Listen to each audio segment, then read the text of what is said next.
my kids. I will say to them, what's your goal this year with school? What is it that you want to accomplish? I know the parents what their goal is, right? Their goal is grades. They want to get good grades, okay? I have never set a goal of grades, ever. Because the problem with setting a goal of grades is there's a lot of things that require a grade, right? So your goal should be focused on something that's very appropriate and very obtainable, okay? So I honestly really don't care what my patients, what their goals are. What I'm caring more about is, are you at school every day? So maybe that's their goal. Or maybe the goal is, I need to get 90% of my homework assignments turned in. Maybe that's their goal. Maybe their goal is to get their tracker signed every day. So maybe they don't have a problem getting their work turned back in. Maybe the problem is they don't sign the tracker, they don't get it filled out, so they forget what they're supposed to do when they get home from school. I don't know what the goal is. But the goal needs to be very specific, and it needs to be very individualized to what that student needs. Okay? What's one of the problems of focusing just on grades as a goal? What message does that send? It doesn't have anything to do with the behavior. Correct. They can't control the grade. Correct. Behavior. Correct. Grades have nothing to do with behavior. But remember, executive functioning these are behavioral issues. So if we are trying to teach better executive functioning skills, that goal has to be very, very appropriate to what it is we're trying to accomplish. I had a student where these teachers, this kiddo had some pretty serious behavioral issues. And they came up with a very good behavior plan. And the behavior plan had lots of different goals on it. And so it had goals with showing up to school on time. It had a goal with turning in his work. It had a goal with following directions. They were great goals.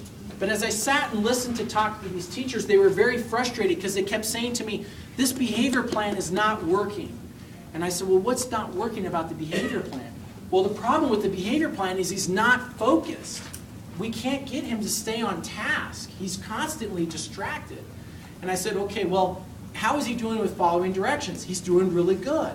Well, how is he doing it coming to school on time? He's doing really good, right? So the behavior plan was actually working because it was working for those goals. But we were missing one goal, which was an on-task goal. We didn't have an on-task goal. As soon as we added that as a goal, bam, his on-task behavior popped right up. Because we set an appropriate goal. So you have to be very cognizant about what your goal is. And I do not want your goal to be grades. I want your goals to be behaviors that get good grades. Coming to school on time, following a teacher's directions, organizing your schoolwork, turning it in on time. That is what gets good grades. Okay? Carol Dweck did another study. I really liked this particular study. She did a study where she separated kids into two groups and did another kind of cognitive test. And what she did is she had the researchers reinforce the child's behavior. And so what happened was she would say, the research assistant would say to one child, she would say, boy, you are really smart. And then in the other group, the researcher would say, boy, you're a hard worker. Okay? So this is the really smart group. This is the hard worker group. Okay?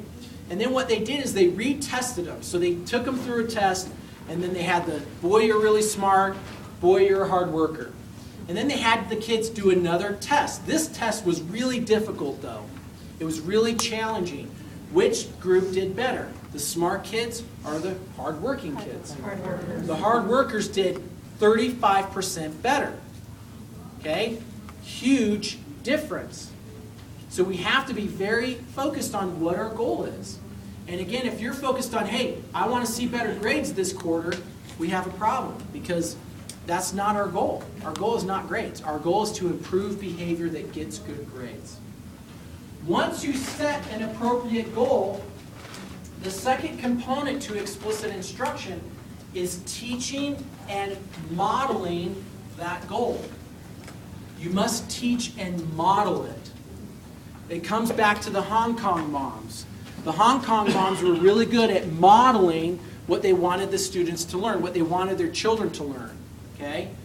But sometimes what happens is we give kids an organizer, we give them a tracker, or we give them a planner, and we just say, hey, good luck, right? Or hey, you just need to try to work harder remembering these things. Good luck, but we don't teach them any strategies. So once you have a goal, you've got to teach them a very specific way to accomplish that goal. And you must model that. Remember, these kids don't